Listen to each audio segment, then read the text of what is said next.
Hey everyone, we're playing another match with Naya Hexproof. We won the die roll. This hand doesn't have any enchantments, but it does have creatures. It does have a removal spell and a pump spell, so we're gonna keep it.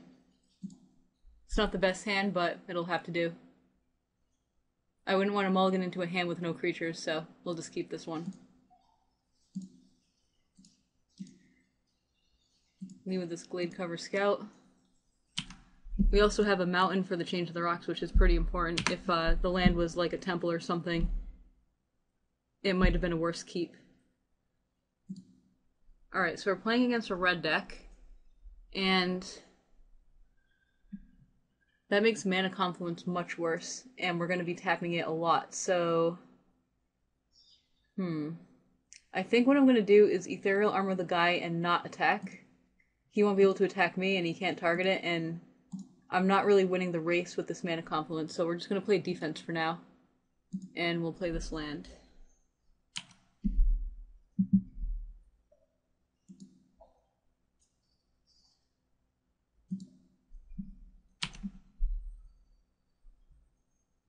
I'm not sure if this matchup is good enough. I imagine if you draw Unflinching Courage, you can't lose, but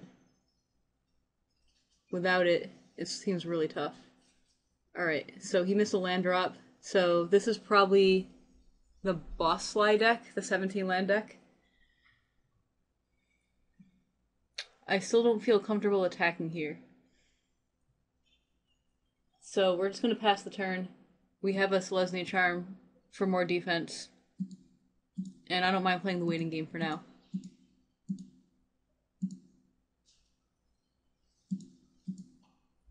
We can't wait too long because eventually our opponent will have enough creatures and he won't even care about this guy. Alright, so now all his guys are going to get first strike. So he'll probably attack with everyone, I bet. Yeah, he does. Okay, so his guys all have first strike.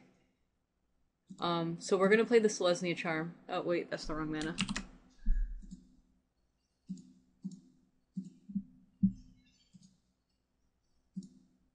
So this can block the 1/1, and then we can trade with the Fire Drinker guy.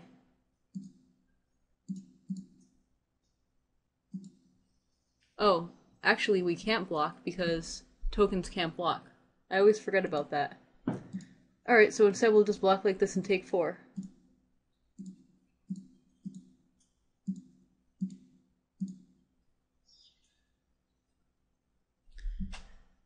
Alright, this card's pretty good, but I really like blocking, and I'm not sure we're actually winning this race.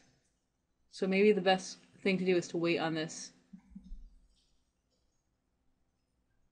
That could be wrong, but I just feel like if we Madcap Skills this guy, we go to 12. If he has another Legion Loyalist, we're in really bad shape. I could Madcap Skills this guy and still be able to block, but then it's kind of like a waste of a Madcap Skills if I just trade.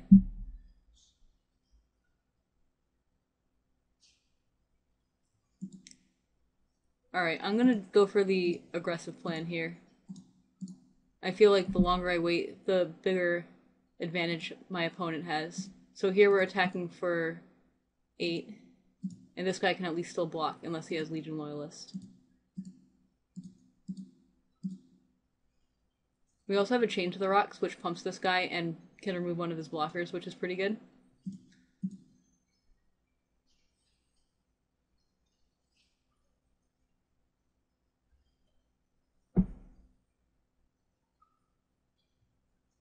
Madcap Skills, probably. Oh, maybe not. Yep. Figured it was this one. Alright, so we're going to be taking at least 5 this turn. Maybe 8 if he has that Rebel Belt guy.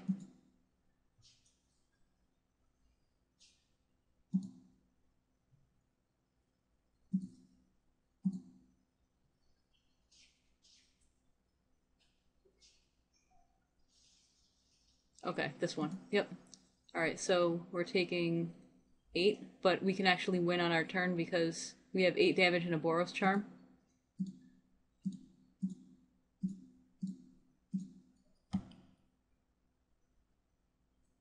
So we're gonna attack for 8 and kill him with Boros Charm.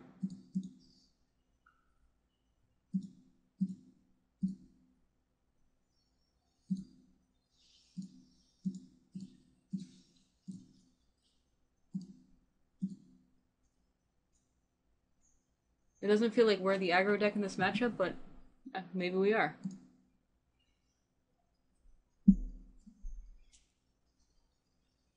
Alright, for sideboarding, Chain to the Rock seems very good. Ajani seems way too slow here, so we're going to side that out. And I think we want every life gain possible, so we'll bring these two in. Mortars is okay, but 2 mana to kill a 1-drop is usually not very efficient.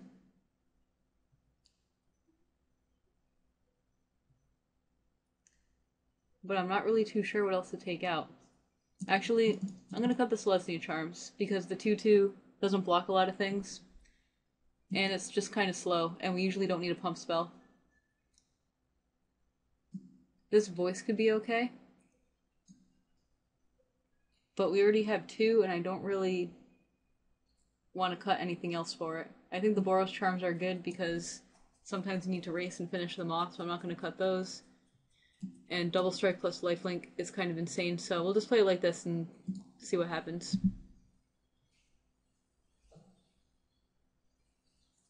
This hand is actually very good. Can't really complain here. So our sequence is probably going to be... it's actually pretty tough. We can play Scout turn 1 followed by Madcap Skills on turn 2, and we may not be able to play this on turn 3, but we'll have 3 draws by then, so maybe we can do that. So, would you like to mulligan? No.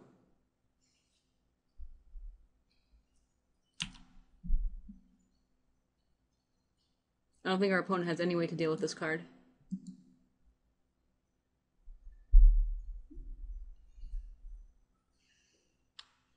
Alright, we'll lead with Temple Garden and pay 2.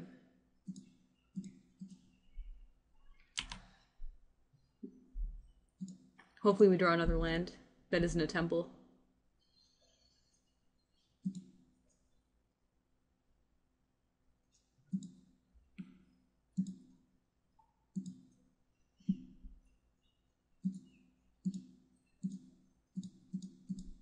This is a really good start from him. This deck can be kind of insane. Like, it can probably win on turn 3. Alright, we didn't draw our land, which makes this a little awkward. And we're not blocking. I think we still have to play Madcap Skills, though, and try and race. We can get the gift out on turn 4, unless we draw land.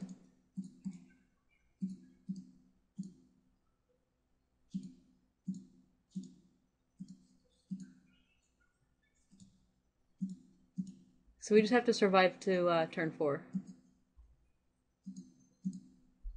We can also play another Madcap skill, so by the time we play the gift, it'll be like an 8/8, or an 8/1, I guess.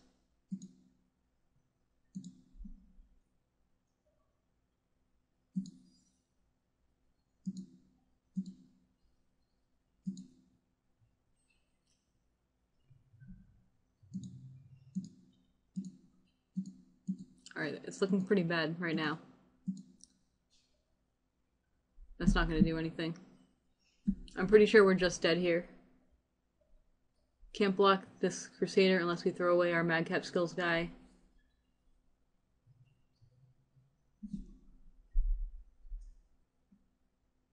And tapping this puts us 5.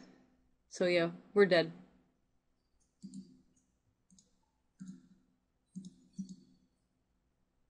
This matchup is very tough to win when they go first. But I feel really good about game 3.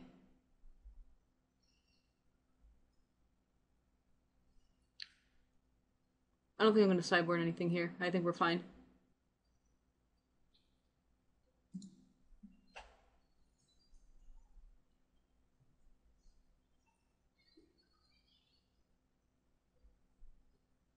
Even if we play the temple first and the Glade Cover Scout on turn 2, we still would have lost because we were just dead on his turn 4. And the 2 life he would have gained wouldn't have even done anything. So we'll go first this game. Alright, no enchantments, a Glade Cover Scout, and 2 Boros Charms. We do have 2 temples, so I feel like we can dig and get what we need. So I'm going to keep it. Our opponent mulliganed. So we're going to leave with Temple, because we don't need to play this 1/1 yet. Alright, we definitely don't want another one of these.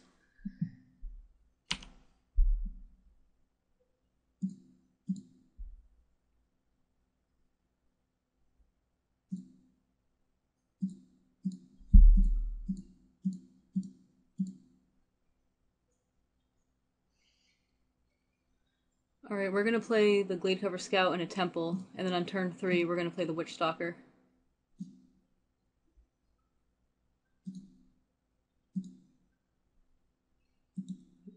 And we don't need a Boros Charm.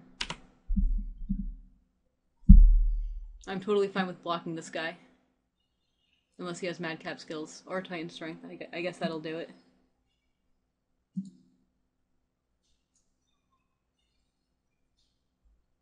Alright, he kept his card. It looks like our opponent is looking...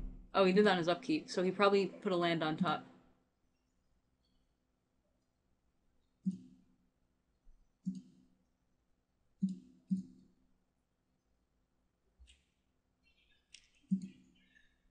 Blocking doesn't do anything here because of First Strike, so we're just going to take it. Now our opponent got a pretty insane draw.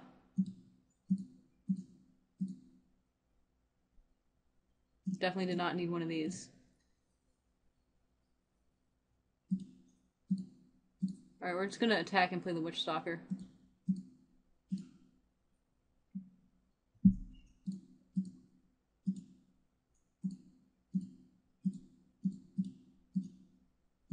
This is one of the problems with Mana Confluence. Because if you play against red decks, you never want to tap it, but you have to.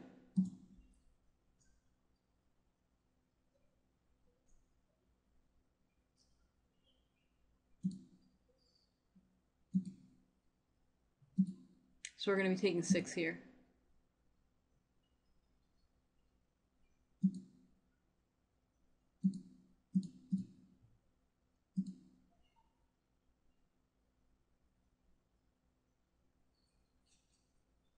He could have a Titan Strength, and if he does, I think the game's probably over.